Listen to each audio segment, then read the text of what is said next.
ओम नमो नारायणे नमः। 20वां अध्याय। श्री पुरुषोत्तम मास के व्रत का अध्ययन। श्री सूत जी बोले, नारद जी नारायण जी के मुख से राजा दृढ़ धनवा के चरित्र को सुनकर आगे की कथा बताने के लिए उनसे प्रार्थना करने लगे। वाल्मीकि जी बोले, इस मास के प्रथम दिन से ही प्रातःकाल उठकर ब्रह्मा को स्नान करते हुए एक बड़ा सा जल पात्र लेकर नेतृत्व दिशा की ओर जावे।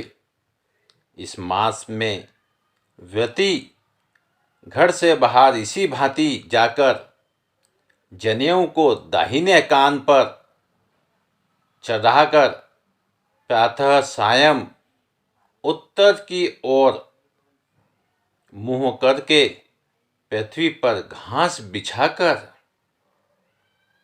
सिर ढककर और मुख को बंद कर बैठे।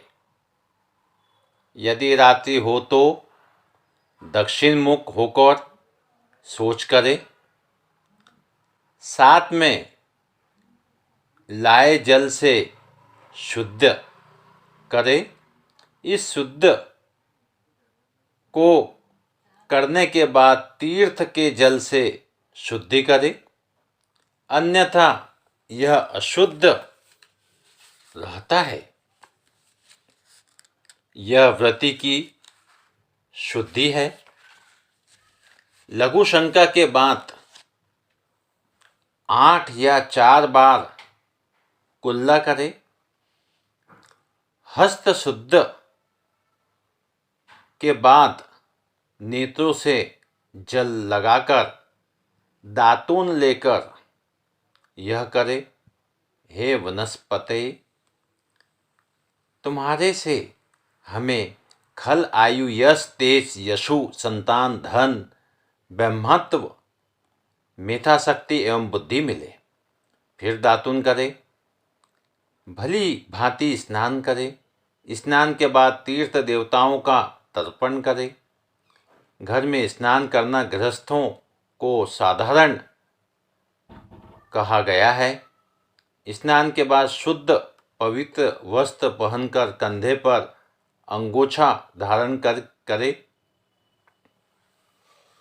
पवित्र स्थान पर आसन बिछाकर पूर्व या उत्तर मुख हो शिखा में गांठ लगाकर बैठकर दोनों घुटनों के बीच हाथ रखकर पवित्री आचमन के बाद गोपनीय चंदन अथवा मृत्तिका से खड़ी लकीरों का वाला उधरोपुंड या आंडी लकीरों वाला त्रिपुंड लगाकर दोनों के मध्य में बिंदी लगाकर तिलक करे।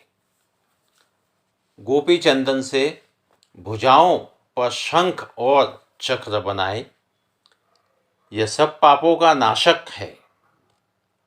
जिसके शरीर में शंख चक्रादि दिखते हैं वह मनुष्य केवल मरण धर्मा ही नहीं भगवान का शरीर होता है। उसी मनुष्य के पाप भी चक्रादि धारण से पुण्य बन जाते हैं। इसके बाद प्राणायाम और संध्या वंदन करें। प्रातःकालीन संध्या तारों के रहते करनी चाहिए और उसके बाद गायत्री मंत्र का जप करना चाहिए। सूर्य उदय होने पर हाथ जोड़कर दर्शन करें और अधर्व दे। सायंकाल अपने पांव तथा पृथ्वी को नमस्कार करें। महर्षि वाल्मीकि ने कहा कि हे राजन, लिपि पुती शुद्ध भूमि में मन और वाणी को वश में करके एक चौकोर या गोल मंडप बनाए। चौकी पर चावलों से अष्टदल कमल बनाकर उस पर जल से भरकर रखें। कलश की स्थापना के बाद उसमें तीर्थों का आह्वान करे।